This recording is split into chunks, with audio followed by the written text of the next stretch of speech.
പരിശുദ്ധ റമദാൻ മാസത്തിലെ ആദ്യ പത്തിലെ പ്രഥമ വെള്ളിയിൽ വിശ്വാസികളാൽ പള്ളികൾ നിറഞ്ഞു.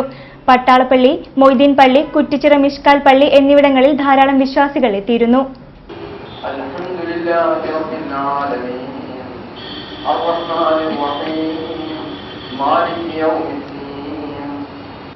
പരിശുദ്ധ റമദാൻ മാസത്തിലെ ആദ്യ പത്തിലെ പ്രഥമ വെള്ളിയിൽ വിശ്വാസികളാൽ പള്ളികൾ നിറഞ്ഞു.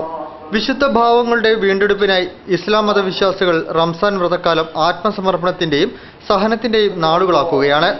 ആദ്യ വെള്ളിയിൽ ജുമാ നമസ്കാരത്തിനായി പതിനായിരങ്ങളാണ് കോഴിക്കോട് ജില്ലയിലെ വിവിധ പള്ളികളിലെത്തിയത്. സ്ത്രീകൾക്കും ദീർഘദൂര വാഹനയാത്രക്കാർക്കും നമസ്കരിക്കുവാൻ പ്രത്യേക സൗകര്യങ്ങളും ഒരുക്കിയിരുന്നു. പട്ടാളപ്പള്ളി, മൊയ്തീൻ പള്ളി, കുറ്റിച്ചിറ മിഷ്കാൽ പള്ളി, കാരന്തൂർ മർക്കസ് പള്ളി, ഇടിയങ്ങര മുച്ചുദ്ദി പള്ളി, കണ്ണമ്പറമ്പ് ജുമാ മസ്ജിദ്, പരപ്പിൽ ഷാദിലി പള്ളി എന്നിവിടങ്ങളിൽ നമസ്കാരത്തിനെത്തിയവർക്ക് സൗകര്യങ്ങൾ ഏർപ്പെടുത്തിയിരുന്നു. ചിലയിടങ്ങളിൽ പള്ളികൾക്ക് പുറത്തേക്ക് വരെ നിസ്കരിക്കുന്നവരുടെ നിര നീണ്ടു. ശാരീരികവും മാനസികവുമായ ശുദ്ധിയിൽ തെറ്റുകൾ വർജ്യമായി തോന്നത്തക്ക വിധം മനസ്സ് സ്ഫുടമായി തീരുവാൻ നോമ്പനുഷ്ഠിക്കുന്നവർ തയ്യാറാവണമെന്ന് വിവിധയിടങ്ങളിൽ ജുമാ നമസ്കാരത്തിന് നേതൃത്വം കൊടുത്തവർ പറഞ്ഞു.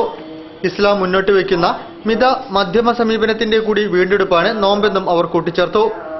പകൽ മുഴുവൻ അന്നപാനീയങ്ങൾ ഉപേക്ഷിച്ചും രാത്രിയിൽ ദീർഘനേരമുള്ള പ്രാർത്ഥനകളിൽ മുഴുകിയും വിശ്വാസികൾ വ്രതകാലത്തെ ധന്യമാക്കുകയാണ്. News bureau, Kozhikode.